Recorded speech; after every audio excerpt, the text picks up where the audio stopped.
اور کیوں کہے؟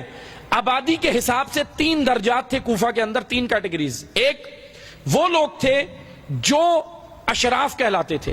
اشراف یہ وہ لوگ تھے جو اسلامی خلفاء کے حامی تھے، تمام خلفاء کے حامی تھے، ٹھیک ہے، یہ اشراف تھے۔ اور دوسرا طبقہ کوفہ کے اندر تھا موالی۔ موالی یہ مولائی نہیں جس کو عام مولائی کہتے ہیں نا، ہم لوگ کہتے ہیں نا ہم مولائی ہیں، موالیہ نے حیدر کر رہا، نہیں، یہ تاریخ کی اصطلاح ہے۔ تاریخ میں موالی انہیں کہا جاتا ہے جو جنگوں میں قید کر کے لائے جاتے تھے اور کوفہ میں رکھے جاتے تھے، اور زیادہ تر یہ قیدی افریقہ کی زمین کے تھے، حبشہ کے۔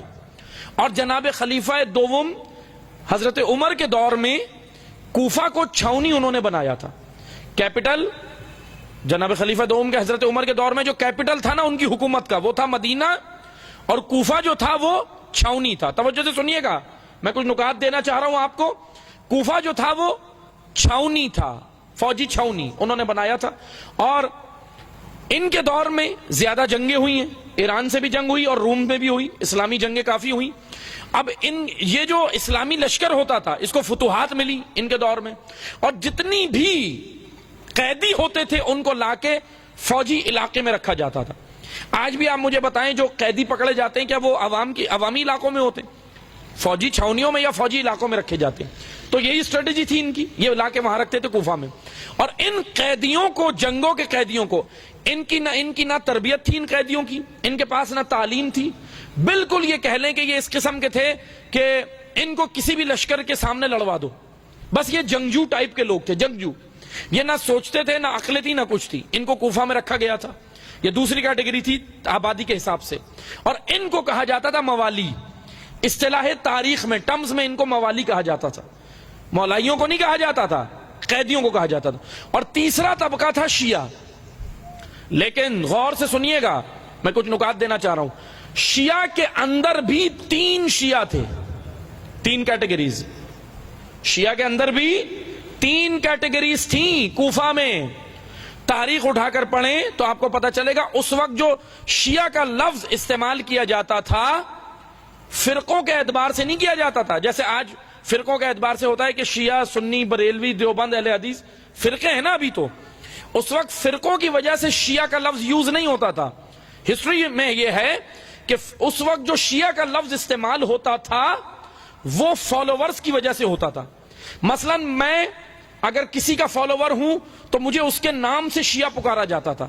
جیسے مولا علی کے جو فالوور تھے، ان کے پیچھے چلنے والے، ان کو کہا جاتا تھا شیعان علی۔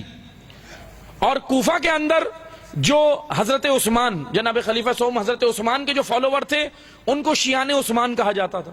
اور کوفہ کے اندر جو امیر شام کے فالوور تھے انہیں شیعان امیر شام کہا جاتا تھا۔ اب یہ میں توجہ سے سنیے گا، ہم نے تاریخ میں تو یہ جملہ پڑھ لیا کہ کوفہ کے شیعہ حسین کو قتل کرنے آئے، لیکن دیکھو ان تینوں میں سے وہ کون سے تھے،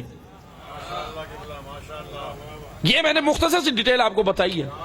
شیعان علی، شیعان عثمان، شیعان امیر شام، یہ تینوں جملے شیعہ کے لیے یوز ہوتے تھے، فرقوں کے لیے تھوڑی یوز ہوتے تھے۔ اب ہسٹری میں ذرا تجزیے کی ضرورت ہے اور تاریخ میں غور و فکر کرنے کی ضرورت ہے۔ سنی سنائی باتوں پہ ہمیں ایک دوسرے کی عمل نہیں کرنا چاہیے، سوچنا چاہیے کہ وہ لوگ کون تھے، جو بھی تھے۔